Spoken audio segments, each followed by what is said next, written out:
എൻ്റെ സഹോദരങ്ങളെ, അവസാന കാലഘട്ടത്തിൽ നാം എന്താണ് ചെയ്യേണ്ടതെന്ന് പരിശുദ്ധ അമ്മയും ഈശോയും നൽകിയ സന്ദേശങ്ങളിലൂടെ നാം കടന്നു പോവുകയായിരുന്നു. അവസാനമായി പരിശുദ്ധ അമ്മയും ഈശോയും നമ്മോട് എന്ത് പറയുന്നു? വിശുദ്ധ ഫൗസ്റ്റീനായിലൂടെ ഈ ലോകത്തിന് തന്ന സന്ദേശത്തെ ഒന്ന് നമുക്ക് കണ്ണോടിക്കാം.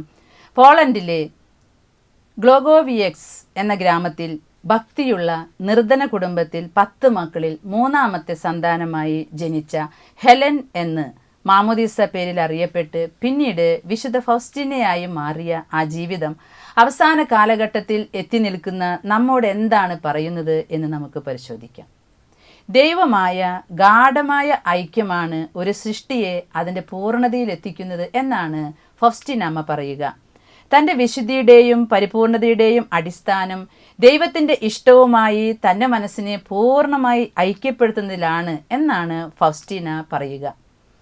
33ാമത്തെ വയസ്സിൽ നിത്യസമ്മാനത്തിനായി വിളിക്കപ്പെട്ട സിസ്റ്ററെയാണ് ഈശോ ലോകം മുഴുവൻ ദൈവത്തിൻ്റെ കരുണ എത്തിക്കുവാനായി തിരഞ്ഞെടുത്തത്. ഈശോ ഫൗസ്റ്റീനയോട് പറഞ്ഞു, എൻ്റെ മകളെ, എൻ്റെ കരുണയിൽ ആശ്രയം അർപ്പിക്കുന്നവരിൽ നീ തന്നെയാണ് ആദ്യം സമുന്നതയാണെന്ന്. എന്നോടുള്ള സ്നേഹത്താൽ പ്രേരിതയായി കാരുണ്യപ്രവർത്തികൾ നീ ചെയ്യണം. എപ്പോഴും എവിടെയും നിന്റെ സഹോദരങ്ങളോട് നീ കരുണയോടെ വർത്തിക്കണം. ഇത് 742 ഡയറി നമ്പറിൽ കാണാം നമുക്ക്. നഷ്ടമായ ആത്മാക്കളിലേക്ക് തൻ്റെ പ്രാർത്ഥന വഴിയും വാക്കുകളും പ്രവൃത്തികളും വഴിയും ദൈവത്തിൻ്റെ കരുണ ഒഴുക്കിക്കൊണ്ട് അവൾ ഈ സ്നേഹം പ്രകടിപ്പിച്ചു. ദൈവകാരുണ്യ ഭക്തിയുടെ ആന്തരിക സത്ത അടങ്ങിയിരിക്കുന്നത് ക്രൈസ്തവപരമായ ദൈവാശ്രയത്വത്തിലും അയൽക്കാരോടുള്ള പ്രവർത്തന നിരതമായ സ്നേഹത്തിലുമാണെന്ന്. ദൈവകാരുണ്യ ഭക്തി പ്രചരിപ്പിക്കാൻ അനേകം പ്രസംഗങ്ങളല്ല ആവശ്യമായിട്ടുള്ളത് എന്നാണ് ഈശോ പറയുക. ക്രൈസ്തവപരമായ വിശ്വാസം വേണം. ദൈവത്തിലുള്ള പരിപൂർണമായ ആശ്രയത്വം വേണം. കൂടുതൽ അനുകമ്പാർദ്രമായ ഒരു ജീവിതം വേണം. വിശുദ്ധ ഫൗസ്റ്റീന ഒരു ദിവസം ഈശോയോട് ചോദിച്ചു, ആർക്കെല്ലാം വേണ്ടിയാണ് കർത്താവെ ഞാൻ പ്രാർത്ഥിക്കേണ്ടത്? അടുത്ത രാത്രി നിന്നെ അറിയിക്കാം എന്ന് ഈശോ പറഞ്ഞു. പിറ്റേ ദിവസം രാത്രി കാവൽ മാലാഖ വന്നു. തീ നിറഞ്ഞതും പുക നിറഞ്ഞതുമായ ഒരു സ്ഥലത്തേക്ക് സിസ്റ്ററിനെ കൂട്ടിക്കൊണ്ടുപോയി. അവിടെ പീഡയനുഭവിക്കുന്ന അനേകം ആത്മാക്കളെ കണ്ടു. അവർ വളരെ തീക്ഷ്ണതയോടെ പ്രാർത്ഥിക്കുന്നുണ്ട്. പക്ഷേ അത് അവർക്ക് യാതൊരു പ്രയോജനവും ചെയ്യുന്നില്ല. നമുക്ക് മാത്രമേ അവരെ സഹായിക്കാൻ കഴിയുകയുള്ളൂ. വിശുദ്ധ ഫൗസ്റ്റീന അവരോട് ചോദിച്ചു, നിങ്ങളുടെ ഏറ്റവും വലിയ പീഡ എന്താണ്? ദൈവത്തിനായുള്ള ദാഹമാണ്, ദൈവത്തെ കിട്ടാത്ത ദുഃഖമാണ് ഞങ്ങളുടെ ഏറ്റവും വലിയ പീഡയെന്ന് ആ ആത്മാക്കൾ ഫൗസ്റ്റീനയോട് പറഞ്ഞു. നോവിഷ്യേറ്റിൻ്റെ അവസാന കാലഘട്ടത്തിൽ മദർ സിസ്റ്ററിനോട് പറഞ്ഞു, സിസ്റ്റർ, ലാളിത്യവും എളിമയും നിന്റെ ആത്മാവിന് ഭൂഷണമായിരിക്കട്ടെ എന്ന്. എപ്പോഴും വിശ്വസിച്ചുകൊണ്ട്, എല്ലായ്പ്പോഴും എളിമയിലും നിഷ്കളങ്കതയിലും നിറഞ്ഞുകൊണ്ട്, എല്ലാറ്റിലും സംതൃപ്തയായി, എല്ലാ സാഹചര്യത്തിലും സന്തോഷിച്ചുകൊണ്ട് ഒരു കുഞ്ഞിനെ പോലെ ജീവിക്കാൻ കഴിയുക. എത്ര മനോഹരമാണ് ആ അവസ്ഥ! അത് നേടിയെടുക്കാൻ നമുക്ക് കഴിയണം. പർവ്വതങ്ങളിൽ നിന്നും താഴ്വരകളിലേക്ക് വെള്ളം ഒഴുകുന്നത് പോലെ എളിമയുള്ള ആത്മാവിലേക്ക് ദൈവകൃപകൾ ഒഴുകിയെത്തുമെന്നാണ് ഫൗസ്റ്റീനാമ്മ പറയുക. ഈ കാലഘട്ടത്തിൽ ഈശോ നമ്മോട് എന്തായിരിക്കും പറയുക? ലളിതമായൊരു ജീവിതം നയിക്കാൻ, എളിമയുള്ളവരാകാൻ, കരുണയുള്ളവരാകാൻ, വിശുദ്ധി കാത്തു പാലിക്കാൻ കർത്താവ് നമ്മോട് പറയുകയാണ്. ഒരു ചെറിയ പാപത്തിന് പോലും പരിഹാരം ആവശ്യപ്പെടുന്ന നീതിമാനായ ഈശോയാണ് നമ്മോടിപ്പോൾ പറയുകയാണ്, ഇപ്പോൾ നിങ്ങൾ എൻ്റെ കരുണയിലേക്ക് പ്രവേശിക്കുക. എൻ്റെ കരുണ നിന്നിലൂടെ ലോകത്തിന് നൽകുക. ഫൗസ്റ്റീനാമ്മയെയാണ് കരുണ ലോകത്തിലേക്ക് എത്തിക്കാനായി കർത്താവ് തിരഞ്ഞെടുത്തത്. ശരീരം കൊണ്ട് യാതൊരു ആരോഗ്യവുമില്ലാത്ത ഒരു ജീവിതം. വിശുദ്ധ ഫൗസ്റ്റീന തൻ്റെ ഡയറിയിൽ ഇങ്ങനെ എഴുതി വെച്ചു, സഹനം വലിയ ഒരു കൃപയാണ്. സഹനം കൃപയാണെന്നാണ് ഫൗസ്റ്റീനാമ്മ പറയുന്നത്. സഹനത്തിലൂടെയാണ് സ്നേഹം സ്ഫടികമാക്കപ്പെടുന്നത്. എത്രമാത്രം സഹിക്കുന്നുവോ അത്രമാത്രം സ്നേഹം പവിത്രമാകുന്നു. നാം ഏതൊരു വ്യക്തിയെയും ഏതൊരു വസ്തുവിനെയും സ്നേഹിക്കുന്നുണ്ടെങ്കിൽ അവർക്ക് വേണ്ടി എന്ത് ചെയ്താലും നമുക്ക് യാതൊരു വിഷമവും വരില്ല. നമുക്ക് ഇഷ്ടപ്പെട്ടൊരു സാധനം കിട്ടാനാണ് നാം ജോലി ചെയ്യുന്നതെങ്കിൽ എപ്പോഴും സന്തോഷമായിരിക്കും. നമുക്കിഷ്ടപ്പെട്ട ഒരു വ്യക്തിക്ക് വേണ്ടിയാണ് നാം സഹനങ്ങൾ ഏറ്റെടുക്കുന്നതെങ്കിൽ അത് നമുക്കൊരു ഭാരമേ അല്ല. കർത്താവ് പറഞ്ഞു, സഹനത്തിലൂടെയാണ് കൃപ നൽകപ്പെടുക. സഹനം സ്നേഹത്തിൻ്റെ മറുപുറമാണ്. നോവിഷേറ്റ് കാലത്ത് കുട്ടികളുടെ അടുക്കളയിൽ ജോലിക്കായി നിയോഗിക്കപ്പെട്ടു വിശുദ്ധ ഫൗസ്റ്റീന. വലിയ പാത്രങ്ങൾ കൈകാര്യം ചെയ്യാൻ സിസ്റ്ററിന് ഭയങ്കര ബുദ്ധിമുട്ടായിരുന്നു. ഉരുളക്കിഴങ്ങ് പുഴുങ്ങി ഊറ്റുന്ന പരിപാടി ഫൗസ്റ്റീനാമയ്ക്ക് ഭയങ്കര ബുദ്ധിമുട്ടായിരുന്നു. ഫൗസ്റ്റീന ഉരുളക്കിഴങ്ങ് ഊറ്റുമ്പോൾ എങ്ങനെയെങ്കിലും കുറച്ച് ഉരുളക്കിഴങ്ങ് പുറത്തേക്ക് ഒഴുകിപ്പോകും. ഈ അനുഭവം മദറിനോട് പറഞ്ഞപ്പോൾ മദർ പറഞ്ഞു, ക്രമേണ ഇതെല്ലാം ശരിയായിക്കൊള്ളും. ഒരു ദിവസം ഉച്ചസമയത്തെ ആത്മശോധനയുടെ സമയത്ത് ദൈവത്തോട് ഫൗസ്റ്റീന പരാതി പറഞ്ഞു, കർത്താവേ, ഉരുളക്കിഴങ്ങ് ഊറ്റാൻ എന്നെ കൊണ്ട് പറ്റുന്നില്ല കേട്ടോ. ഈശോ അപ്പോൾ പറഞ്ഞു, മോളെ, ഇന്നു മുതൽ നീ ഇത് അനായാസമായി ചെയ്യും. അന്ന് വൈകുന്നേരം ഉരുളക്കിഴങ്ങ് ഊറ്റുവാൻ സിസ്റ്റർ ഫൗസ്റ്റീന ഓടിച്ചെന്നു. അനായാസം വെള്ളം ഊറ്റിക്കളഞ്ഞു. ആവി കളയാൻ മൂടിക മാറ്റിയപ്പോൾ ഫൗസ്റ്റീന കണ്ടത് അതിൽ ഉരുളക്കിഴങ്ങുകളല്ല കിടക്കുന്നത്, റോസാ പുഷ്പങ്ങളുടെ ചെറിയ ചെറിയ കെട്ടുകളാണ് കിടക്കുന്നത്. ഈശോ പറഞ്ഞു, മോളെ, നിന്റെ കഠിനാധ്വാനം ഏറ്റവും ഭംഗിയുള്ള പൂച്ചെണ്ടുകളായി ഞാൻ മാറ്റുന്നു. അതിൻ്റെ പരിമളം എൻ്റെ സിംഹാസനം വരെ ഉയരുന്നു. ഈ ലോകത്തിലെ ഏത് കഠിനാധ്വാനവും ദൈവത്തിന് വേണ്ടിയാണ് ചെയ്യുന്നതെങ്കിൽ ഇതുപോലെ റോസാപുഷ്പങ്ങളുടെ കെട്ടുകളാക്കി മാറ്റാം എന്നാണ് കർത്താവ് പഠിപ്പിച്ചത്.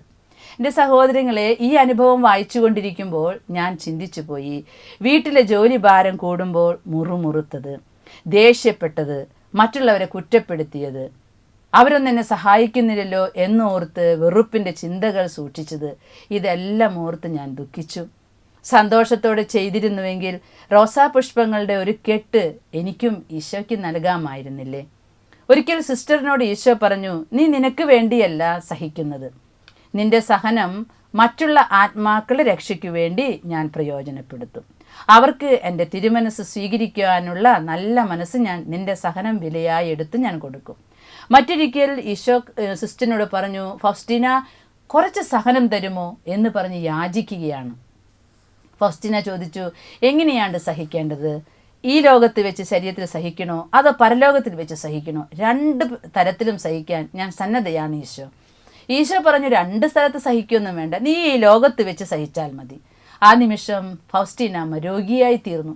1 വർഷക്കാലം രോഗിയായി തുടർന്നു എന്നാണ് പറയുക. എന്തിനു വേണ്ടിയാണ് ഫൗസ്റ്റീന സഹിച്ചതെന്നോ? പോളണ്ടിനെ രക്ഷപ്പെടുത്താനാണത്രേ.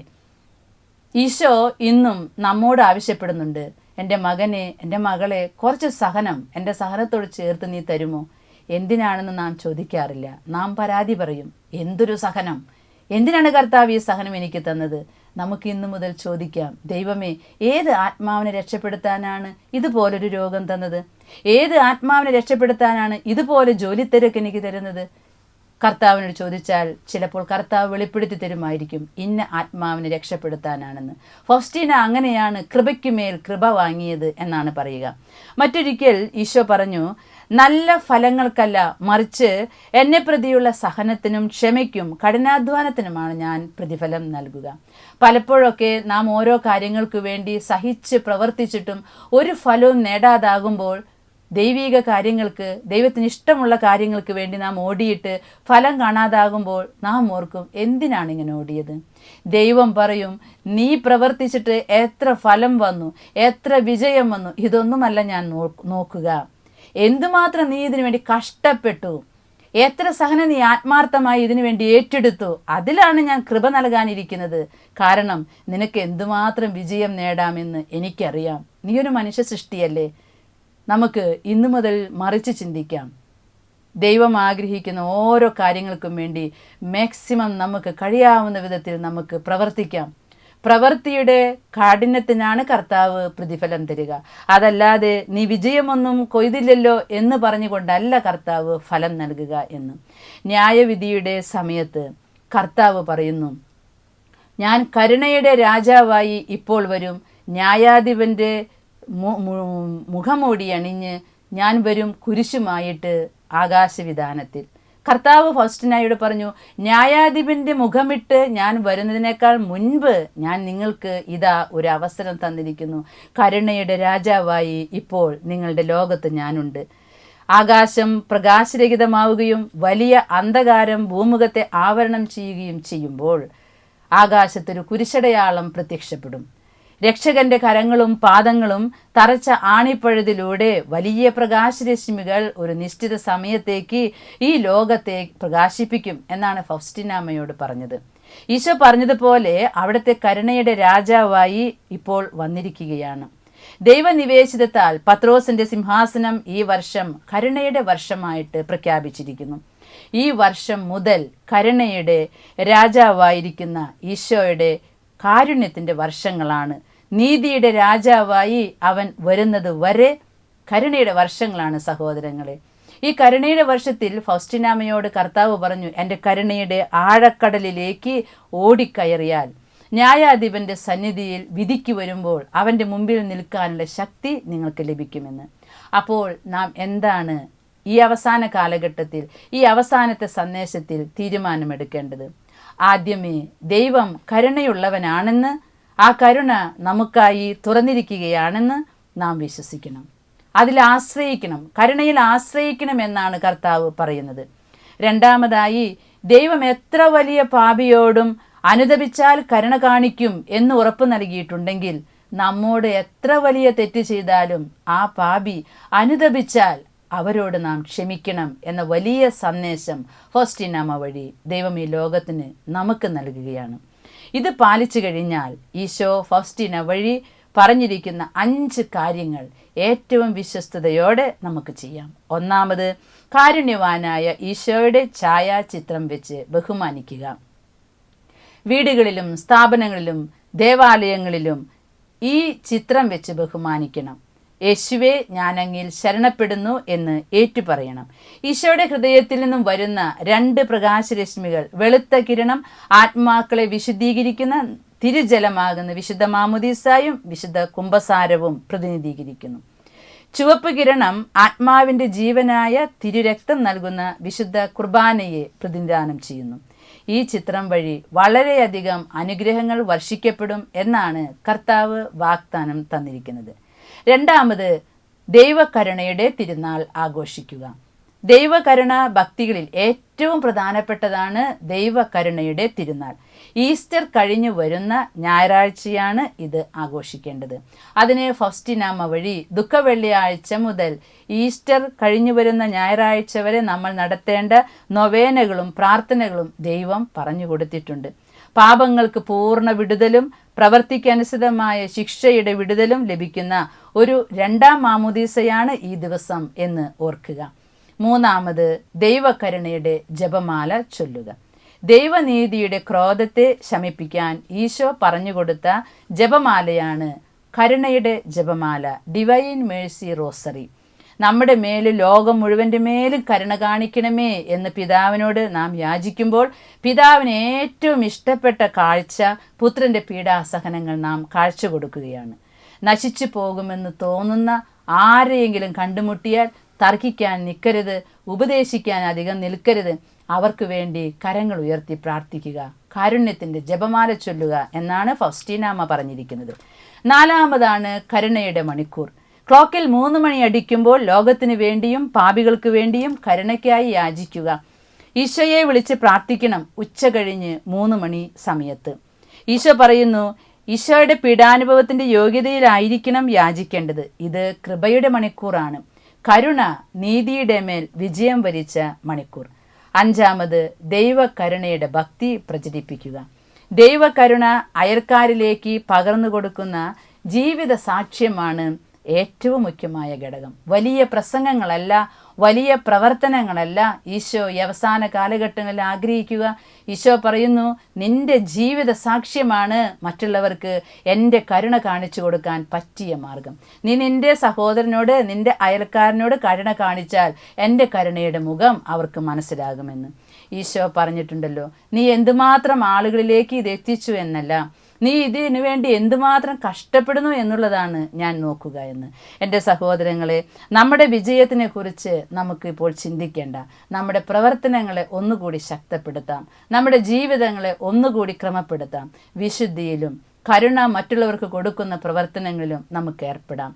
ഈ അവസാന കാലഘട്ടത്തിൽ പരിശുദ്ധ അമ്മയും യേശുനാഥനും പല വ്യക്തികളിലൂടെയും തന്ന സന്ദേശങ്ങൾ ഉൾക്കൊണ്ടുകൊണ്ട് പരിശുദ്ധ കുർബാനയിലും പരിശുദ്ധ ജപമാലയിലും മുറുകെ പിടിക്കാനും തിരുരക്തത്തെ വിളിച്ച് പ്രാർത്ഥിക്കാനും ദൈവകരുണയുടെ പ്രചാരകനാകാനും ശുദ്ധീകരണ സ്ഥലത്തെ ആത്മാക്കൾക്ക് വേണ്ടി സഹനം സഹിക്കുവാനും ദൈവം നമ്മെ ഓരോരുത്തരെയും ശക്തിപ്പെടുത്തട്ടെ. അതിനായി നമുക്ക് ദൈവത്തോട് പ്രാർത്ഥിക്കാം.